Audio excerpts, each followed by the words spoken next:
Hi guys, welcome and welcome back to my channel. So in this video I am going to share you all about the sterilization. So sterilization क्या होता है? अगर आप biotech के student हो या फिर एग्रीकल्चर के स्टूडेंट हो या फिर नॉर्मल बायोलॉजी के भी स्टूडेंट हो या केमिस्ट्री के भी स्टूडेंट हो या फिर फिज़िक्स के स्टूडेंट हो, आपने अगर कभी प्रैक्टिकल लैब विज़िट किया होगा, अगर आप लैब में जाते होंगे तो स्टेरिलाइजेशन आपको पता होगा कि आपको अपने आप को स्टेरिलाइज़ करना होता है। मीन्स बिल्कुल क्लीन रखना होता है। आपको जो शूज़ हैं वो गंदे नहीं होने चाहिए, ना ही आपके हेयर ओपन होने चाहिए, ना ही आपके जो हैंड्स ओपन होने चाहिए, नेल भी बिल्कुल कट होना चाहिए। तो स्टेरिलाइजेशन जो है काफ़ी इंपॉर्टेंट होता है अगर आप लैब्स में वर्क करते हो तो as being a student of agriculture, so I have to do lots of lab work. तो आज मैंने सोचा चलो स्टेरिलाइजेशन के बारे में आपको शेयर करते हैं। So all the materials just like जो वेसल्स होते हैं, इंस्ट्रूमेंट्स होते हैं, मीडियम होता है या फिर प्लांट मटेरियल होता है, जो भी कल्चर में हम वर्क करते हैं उसे हम यूज़ करते हैं, उसे हम स्टेरिलाइज करते हैं कि मतलब आगे का जो भी प्रोसेस हमें करना है, कोई भी हमें परफॉर्म करना है अपना प्रैक्टिकल, उससे पहले हम उसे स्टेरिलाइज करते हैं, साफ़ करते हैं, ताकि उसमें ऑलरेडी अगर कोई माइक्रोब्स हैं तो वो ख़त्म हो जाए, किल हो जाए, डिस्ट्रॉय हो जाए, ताकि हमारा जो भी मीडियम हम प्रिपेयर करेंगे, जो भी कल्चर प्रिपेयर करेंगे, उसमें किसी भी तरह का कॉन्टामिनेशन के चांसेस ना रहे। कॉन्टामिनेशन मीन्स किसी भी तरह के अगर बैक्टीरिया, फंगाई या फिर वायरस अगर उस पर अटैक कर देते हैं तो हमारा जो कल्चर है वो बिल्कुल बर्बाद हो जाएगा। उससे बचाने के लिए हम ये स्टेरिलाइजेशन करते हैं। So this is achieved by one of the following approaches such as dry heat, flame sterilization, autoclaving, filter sterilization, wiping with 70% ethanol and surface sterilization. So मुझे पता है कि 99% लोगों ने सैनिटाइज़र्स को यूज़ किया है ड्यूरिंग कोविड और आज भी यूज़ हम कर रहे हैं सैनिटाइज़र्स का यूज़। सैनिटाइज़र एक तरह का स्टेरिलाइजेशन प्रोसेस होता है जिससे अल्कोहल उसमें प्रेजेंट रहता है, आपको पता है, उससे अपने हैंड्स को हम स्टेरिलाइज करते थे। कुछ वैसा ही प्रोसेस होता है, बट बहुत सारे डिफरेंट मेथड्स हैं। मैं 6 मेथड्स के बारे में आपको इस वीडियो में एक्सप्लेन करने जा रही हूँ। So let's get started. Dry heat क्या होता है? जितने भी तरह के ग्लासवेयर होते हैं, टेफलॉन के प्लास्टिक वेयर्स होते हैं या फिर एम्प्टी वेसल्स होते हैं या फिर किसी तरह जो इंस्ट्रूमेंट होता है उसे हमें स्टेरिलाइज करना पड़ता है ड्राई हीट से, ओवन में 160 से 180 डिग्री सेल्सियस पे और 3 आवर के लिए। एंड जितने भी वर्कर्स जो हैं means but most workers prefer to autoclave glasswares and plastic wares etc. and flame sterilization instrument like forceps etc. More recently, glass bead sterilization means 300 degrees Celsius are being employed for the sterilization of forceps, scalpels etc. These devices used for dry heat. सो हमने इसमें जाना कि हमें autoclave के लिए, मतलब autoclave भी कर सकते हैं, ओवन से तो कर ही रहे थे, हम ऑटोक्लेव भी कर सकते हैं और साथ में जो भी ग्लासवेयर, प्लास्टिक वेयर से उसे ऑटोक्लेव करके भी क्लीन कर लिए, या फिर फ्लेम स्टेरिलाइजेशन भी कर सकते हैं। तो इससे भी हमारा जो काम है वो हो जाएगा। या फिर ग्लास बीड स्टेरिलाइजर्स भी होते हैं तो उसका भी यूज़ कर सकते हैं। इसकी जो टेम्परेचर है 300 डिग्री सेल्सियस होता है। तो नॉर्मली आज के टाइम में इन चीज़ों का यूज़ हो रहा है। सो नेक्स्ट हमारा है फ्लेम स्टेरिलाइजेशन। फ्लेम स्टेरिलाइजेशन में instrument just like forceps, scalpels, needles etc. Means जो भी ऑर्डिनरली फ्लेम होता है हमारा उस पर स्टेरिलाइज करते हैं। किसी भी मतलब अगर हम कोई कल्चर बना रहे हैं या फिर किसी तरह का इनोकुलेशन करना है या फिर किसी भी हमें सब्सटेंस को किसी दूसरे वेसल में ऐड करना है, तो वो ऑपरेशन करने टाइम में हमें इस बात का फोकस रखना चाहिए कि किसी तरह का कॉन्टामिनेशन ना हो। अगर कॉन्टामिनेशन होता है तो आपके जो महीनों की या फिर सालों की जो मेहनत है वो बर्बाद हो सकती है। So it is customary to flame the mouth of culture vessels prior to inoculation and subculture. And अगर आपने मेरी वीडियो देखी होगी जब मैं मशरूम कल्चर का जो ट्रेनिंग कर रही थी, वहाँ पे मैंने लेमिनार एयर फ्लो पे काम किया था। तो वहाँ पे ये फ्लेम स्टेरिलाइजेशन मैंने परफॉर्म किया था जब मुझे जो माइसीलियम का कल्चर था उसमें से मुझे कुछ बीड्स को कट करके अपने जो हमने स्टॉप प्रिपरेशन की थी एंड जो भी हमने सीड स्पॉन प्रिपरेशन की थी उसमें हमें उन बीड्स को डालना था। तो उसके पहले हमने ग्लास वेसल जो है उसे हीट करके मीन्स फ्लेम से हीट करके उसके माउथ को देन इनोकुलेशन किया था एंड उसके बाद उसे पैक किया था। तो इनोकुलेशन करने के लिए हमें फ्लेम स्टरलाइजेशन की काफ़ी ज़रूरत होती है।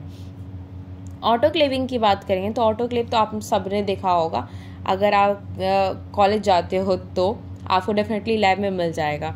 सो ऑटोक्लेव करने के लिए हमें कल्चर वेसल्स की ज़रूरत होती है। जितने भी कल्चर वेसल्स हैं आपने देखा हो, या तो खाली हो या फिर उसमें मीडिया हो, किसी भी तरह के कल्चर वेसल्स है उससे हम ऑटोक्लेव नॉर्मली करते हैं। एंड जनरली स्टरलाइज करते हैं इसे हीट करके ऑटोक्लेव के अंदर, जिसका प्रेशर जो है मीन्स ये वर्क करता है बिल्कुल एक प्रेशर कुकर की तरह। वही प्रेशर कुकर जिसके आपके घरों में दाल सब्जी चावल जो भी बनता होगा, तो ऐसा ही ये भी होता है मीन्स वर्किंग से, बट उसका सेफ साइज थोड़ा डिफरेंट होता है। तो ऑटोक्लेव करते हैं हम 121 degree Celsius at 15 PSI and PSI means pouch पर स्क्वायर इंचेस होता है, जो कि 1.06 किलोग्राम पर सेंटीमीटर स्क्वायर होता है, जिसे 20 से 50 ml का मीडिया जो है उससे हम अपने स्टरलाइज करने के लिए यूज़ करते हैं। So the time being longer for larger medium volumes and अगर ज़्यादा अमाउंट में हमें करना है स्टरलाइजेशन तो हमें ज़्यादा टाइम भी देना होगा। अगर वेसल्स बड़ा है तो उससे ज़्यादा टाइम लगेंगे। So care should be taken to properly stopper all the vessels and to open the autoclave only when its pressure gauge indicate the zero pressure. अगर आपको ऑटोक्लेव खोलना है तो आपको ध्यान रखना चाहिए कि जब उसका प्रेशर गॉज जो है वहाँ पर अगर जीरो प्रेशर शो कर रहा है तो ही खोलें उसे, अदरवाइज आपके लिए थोड़ा सा डेंजरस हो सकता है। फिल्टर स्टरलाइजेशन की बात करेंगे तो some growth regulator such as gibberellin, G18, abscisic acid, urea, certain vitamin and enzymes are heat labile. Means ये सारी चीज़ें जो हीट लायबल होती हैं, सच कंपाउंड जो are filter sterilized by passing their solution through a membrane of filter 0.545 mu or lower pore size.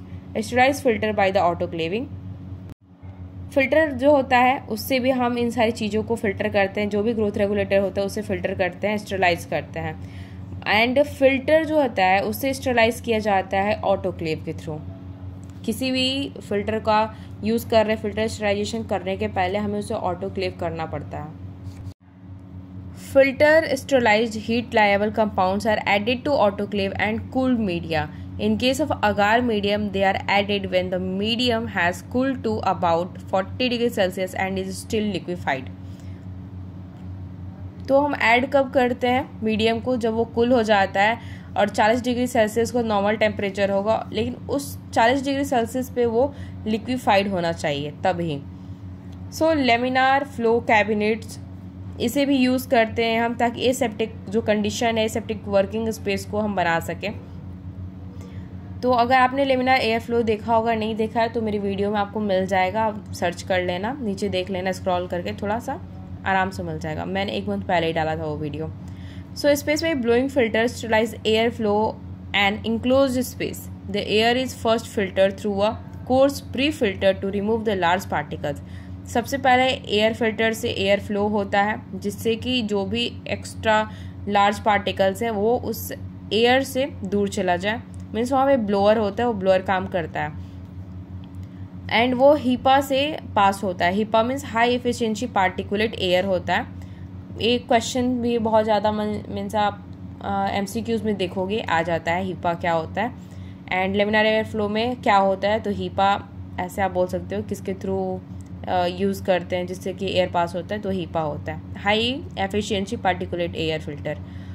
सो ये filter जो है जितने भी लार्ज पार्टिकल्स है 0.3 माइक्रोमीटर से, उसे ये क्या करता है हटा देता है and this sterilized air blow through the cabinet at 1.8 kilometre per hour. तो ये जो स्टरलाइज्ड एयर ब्लोअर होता है 1.8 किलोमीटर पर आवर की स्पीड से चलता है, which is sufficient to keep the enclose working area aseptic. जो भी एरिया रहता है एयर फ्लो के अंदर उसे क्लीन रखने के लिए ये सफिशिएंट है, इतना जो स्पीड है इसका। नेक्स्ट हमारा तरीका है वाइपिंग विथ 70% इथेनॉल। 70% इथेनॉल से वाइप करना, साफ करना। So the surface that can not be sterilize by other equipments, means जैसे प्लेटफॉर्म हो गया या फिर लेमिनार एयर फ्लो कैबिनेट हो गया या फिर जो भी चीज़ें हैंड से ऑपरेट होती हैं, अगर उन चीज़ों को हम किसी भी मशीन से क्लीन नहीं कर पाते हैं, किसी भी तरह की टेक्निक से क्लीन नहीं कर पाते, तो हमें उसे इथेनॉल से वाइप करना होता है। अगर आपने कभी भी परफॉर्म किया होगा प्रैक्टिकल या फिर मशरूम का कभी आपने लैब किया होगा, तो हम वहाँ पे अगर हम सबस्ट्रेट प्रिपरेशन कर रहे हैं या फिर स्टॉप प्रिपरेशन कर रहे हैं, फिर स्पॉन प्रिपरेशन कर रहे हैं, तो वहाँ पे सबसे पहले हम अपने हैंड्स को क्लीन करते हैं इथेनॉल से, कॉटन के हेल्प से पूरी तरीके से क्लीन, नेल्स तक को भी क्लीन करते हैं ताकि किसी भी तरह का कॉन्टामिनेशन के चांसेस ना आए। स्टरलाइज करने के पहले हमें वाइप करना होता है थॉरोली हर चीज़ को 70% इथाइल अल्कोहल से, एंड जो अल्कोहल होता है थोड़ी देर बाद में ऑटोमेटिकली ड्राई हो जाता है। अब बात कर लेते हैं हम सरफेस स्टरलाइजेशन की। All plant materials use for culture are treated with an appropriate sterilizing agent. जितने भी तरह के प्लांट मटेरियल्स होते हैं कल्चर में अगर रखे गए हैं, उसे सबसे पहले ट्रीट किया जाता है स्टरलाइजिंग एजेंट से, जो कि क्या करता है to inactivate the microbes present on their surface. अगर माइक्रोब्स जो है प्रेजेंट है उस सरफेस पे, तो वहाँ से इनएक्टिवेट हो जाए, यहाँ से हट जाए या फिर किल हो जाए। इसको कहते हैं हम surface sterilization. Protocol will depend mainly on the source and type of the tissue of the explant. जो भी प्रोटोकॉल्स हैं वो जो प्लांट टिश्यू है उसके एक्सप्लांट पर डिपेंड करता है, क्योंकि जो हम एजेंट्स को यूज़ करते हैं सरफेस स्टरलाइजेशन के लिए मेनली वो प्लांट्स के लिए टॉक्सिक होते हैं। तो अगर टॉक्सिक है, अगर आप उसे ज़्यादा अमाउंट में यूज़ कर लेते हो तो हमारे प्लांट के जो टिश्यूज़ हैं, सेल्स हैं, वो डेड हो जाएंगे, तो फिर आपका कल्चर आप कर ही नहीं पाओगे। So determine the contamination load and tolerance to the sterilization agent and explant is the excised piece of the tissue or organ used for the culture. So अब जान लेते हैं कौन कौन से एजेंट्स हैं जिसे हम यूज़ करते हैं सरफेस स्टरलाइजेशन में। Calcium hypochloride 9 to 10%, sodium hypochloride 2%, mercury chloride 0.1 to 1%, silver nitrate 1%, bromine water 1 to 2%, H2O2 10 to 12%, and antibiotics 4 to 50 ml, and calcium और सोडियम हाइपोक्लोराइड जो कि बहुत अच्छे माने जाते हैं अगर आपको सरफेस स्टरलाइजेशन करने हैं तो। बट HgCl2 जो है सेटिस्फैक्ट्री आपको रिजल्ट देते हैं, मीन्स सेटिस्फैक्शन आपको मिलेगा उसे कि हाँ मैंने सरफेस स्टरलाइजेशन किया है, सो कॉन्टामिनेशन चांसेस नहीं है, आपको अंदर से रहेगा बिलीव। इसका ड्यूरेशन क्या होगा ट्रीटमेंट का, तो 15 से 30 मिनट लगेंगे आपको सरफेस स्टरलाइजेशन करने में। एंड ये एजेंट्स जो है टॉक्सिक होते हैं, तो इसे एक मतलब प्रॉपर तरीके से यूज़ करना होता है कि ये जो हमारे प्लांट टिश्यूज़ तक ना पहुँचे एंड टिश्यूज़ को इन्फेक्ट ना करे, इसलिए कम्प्लीटली उसे फिर रिमूव भी करना होता है। So guys, this is all about the sterilization techniques जो हम बायोटेक्नोलॉजी में या फिर एग्रीकल्चर में अगर आप किसी भी तरह का लैब परफॉर्म कर रहे हो, किसी तरह प्रैक्टिकल परफॉर्म कर रहे हो, तो वहाँ पे ये सारी यूज़ होती हैं। किस तरह का कल्चर मीडिया आप बना रहे हो तो वहाँ भी ये सारी चीज़ें यूज़ होती हैं। So thanks for watching, love you all, bye bye, see you soon in next video and don't forget to like, subscribe and share.